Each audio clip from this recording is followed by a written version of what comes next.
may rafetlu jotaay bi tey ministre éducation nationale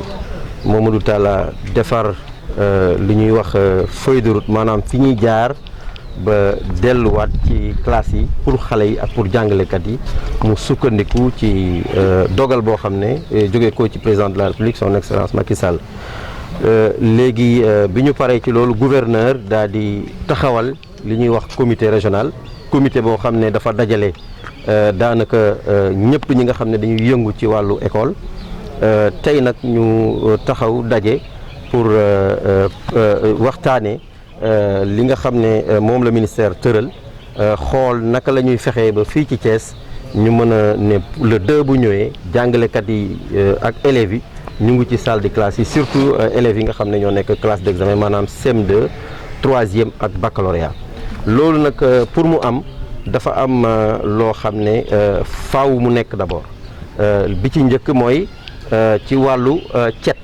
ci wàllu set il faut déjà écoles yi ak établissement yi ñu raxas ko ba mu set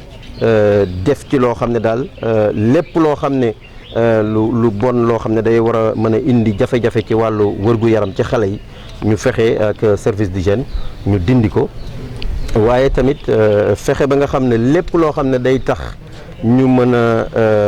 toppatoo loolu ñuy wax les mesures barrières maanaam yi nga xam ne mooy tax ñu mën a mucc ci mbas bi Covid-19 muy les gels alcoolisés muy masque yi nga xam ne moom la ñuy sol muy saabu muy lave-mains lépp rek loo xam ne daal jumtukaay la boo xam ne day tax xale yi mën a mucc ci mbas mi ak jàngalekat yi bu soobee yàlla balaa ñu naan le 2 lépp dina yegg ci écoles yi ak établissement yi waaye tamit loolu ci wàllu wërgu yaram la waaye ci wàllu njàngale mi écoles yi dañ koy organiser waat noo xam ne classe bu nekk du weesu ñaar fukki élèves ma joxe rek kii exemple boo jëlee classe boo xam ne juróom benn fukki élèves la dañ koy xaaj ñetti pàcc bu nekk am ñaar fukki élèves benn jàngalekat téye ko kon loolu moo tax sax ñu wax ne jàngalekat yëpp ñooy dellusiwaat ci écoles yi ak établissement yi waaye ci wàllu élèves yi nag élèves u CM2 élèves u troisième ak élèves u terminal rek ñoom ñooy delluwaat ci école bi. waaw ci wàllu transport léegi am nañ yaakaar ne balay booba parce que ministre des transports mi ngi ciy waxtaan ak ministre éducation nationale pour ñu xool ban dispositif la ñuy tëral pour ci wàllu transport xale yi duñ ci am benn jafe-jafe. ñi nga xam ne defuñu examen parce que dañuy wax année invalide ak année blanche man mii di wax ak yéen xam naa lan mooy année blanche ak année invalide parce que dama ko dund. am na ñoo xam ne des nañ maanaam mu continuer wuñ ci njàng mi parce que dañu tombé ak année invalide donc bu ñu demee ba xalaat président de la République xalaat ne dañu war a fexe ba mucc ci lu mel noonu pour xale yi ma jàpp ne il faut ñëpp taxaw ci léegi nag du caa gën ni rek classe d'examen yi ñoom ñooy jàngi rek ñee aussi ñu fàtte leen déedéet ñooñu ministère éducation nationale dañu taxawal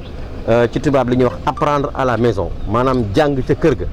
am na déjà ci foofu noonu am na canal éducation chaîne de télévision boo xam TNT la bu ñuy wax canal éducation nga xam ne RTS daf ko jëlaat ak rajo communautaire yi ak yenn télévision communautaire yi di ko rediffuser muy programme boo xam ne ay jàngalekat yu xarañ ñoo ko defar te inspection générale de l'éducation et de la formation di ko saytu programme boobu dafay continuer ci loolu tamit am na ci ay initiatives yoo xam ne am na école yoo xam ne jëloon nañ ko pour encadrer seeni élèves ca kër ga waaye fan yi dinañ xalaat xool aussi naka la ñuy fexee xale yooyu ñu jël leen en charge certainement du point de vue de l'évaluation de toutes les façons moom daal li ñu jàpp fi mu nekk nii daal mooy dañuy fexe ba nga xam ne li ñuy wax année invalide wala année blanche bañ a am. waaw nawet bi daanaka boo fàttalikoo am na ci at yi passé dañ daan jàng di réorganiser année scolaire bi ba dugg ci nawet bi te terewuloon ñuy organiser suñuy examen di def suñuy jàngale ni mu waree il faut que aussi àdduna day dox il faut boo demee ci yenn réew yi man nekkoon naa Angleterre def naa fa at dama daan jàngi di jàngale ji ci biir taw bi parce que réew moo xam ne la day taw amul mën naa ni sax amul li muy toog bés te tawul bëriwul boo demee ci yenn réew yi même Afrique fii nii dafay taw at mi yëpp waa Casamance gaa ngi nii donc il faut que ñun ñu adapté wu ñu bañ a jàpp ne rek gàllankoor waaw parce que gàllankoor day am mais xam nga li gën a am solo ci doomu aadama mooy muy fexe ba gàllankoor yooyu nekk ay opportunité pour moom loolu dafa am solo trop te loolu il faut ñu génne ko ci xelu nit ñi ñu bañ di wax dafay taw bu tawee du ñu mën a def lii wala bu liyee du ñu def laa et cetera xam nga fi mu nekk nii mooy li tubaab di wax maa ngi koy wax ci sama interview bi obstacle épistémologique xam nga fi ñu toll nii dañuy dund ci wàllu science li ñuy wax obstacle épistémologique parce que la science avance par obstacle tey jii ci boo jëlee Covid tey jii amul benn scientifique amul benn borom xam-xam bu la mën a wax tey à part Madagascar bi ñu wax ne am na Artemisia mais trouvé guñu en tout cas loo xam ne mën na tax nit ki doo am Covid wala bu ko amee ñu mën koo faj trouvé guñ ko donc on est devant un obstacle épistémologique il faut qu'on surmonte cet obstacle là pour que la science puisse avancer gis nga tey jii bu ñu découvrir vaccin bi rek wala sérum bi rek on dira que la science a avancé doomu aadama nag dafay toll ci jamono yoo xam ne jafe-jafe dafa war a nekk ay atout ak ay opportunité pour moom waaye doone rek fëkk mi ngi nii rek damay dellu ginnaaw wala damay taxaw da nga war a avancer.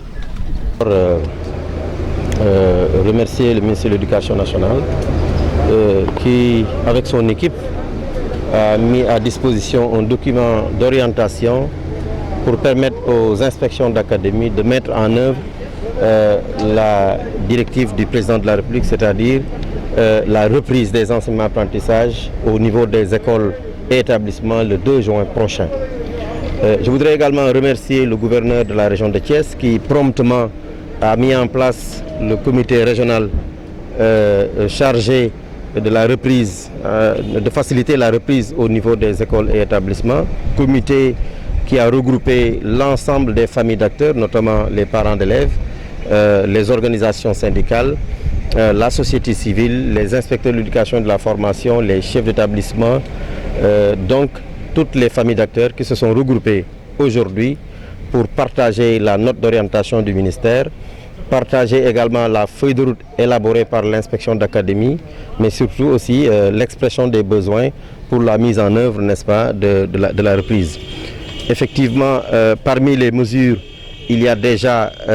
la prise en charge de l'hygiène au niveau des écoles et établissements avant la reprise. Il y a également la prise en charge du retour des enseignants et des élèves qui sont en dehors, n'est-ce pas, de l'académie, de la région de Thiès. Donc il y a également des aspects qui prennent en charge les mesures barrières, c'est-à-dire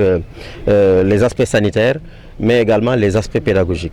Donc nous avons partagé sur un ensemble de questions, mais aussi des difficultés que nous prendrons en charge pour assurer au niveau de l'Académie de Thiès véritablement une bonne reprise. Je sors de cette rencontre satisfait du moins, parce que l'ensemble des acteurs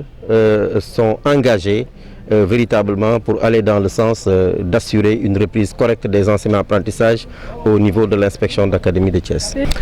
Les aspects sanitaires, c'est-à-dire la réorganisation des salles de classe pour prendre en charge les mesures barrières, la distanciation physique et sociale, respecter la distanciation physique et sociale, utiliser le masque tous les jours au quotidien au niveau des élèves, utiliser également le thermoflash au niveau de l'établissement, utiliser également le savon, les lave-mains, en tout cas tout ce qui nous permet de respecter les mesures barrières pour aller dans le sens d'endiguer la pandémie. Effectivement, il faut préciser que c'est les classes d'examen qui reviennent, c'est les classes de CM2, de 3e et du baccalauréat, mais que ce sont tous les enseignants qui reviennent au niveau des écoles et établissements. C'est pour prendre en charge la réorganisation au niveau pédagogique. Je donne un exemple. parce que le maximum qui a été donné par le ministère dans une salle de classe, c'est 20 élèves. Ce qui veut dire que si on a une classe de CM2 qui fait 60 élèves, le directeur d'école va diviser ces 60 élèves en 3 groupes. 3 groupes de 20 qui seront pris en charge par chacun par un enseignant. Vous voyez, donc là où un seul enseignant prenait en charge les 60 élèves, cette fois-ci, ce sont ces 3 enseignants qui vont prendre en charge ces 60 élèves. Et c'est une forme de réorganisation, aussi bien des classes physiques, des classes pédagogiques, mais également des emplois du temps au niveau du moyen secondaire.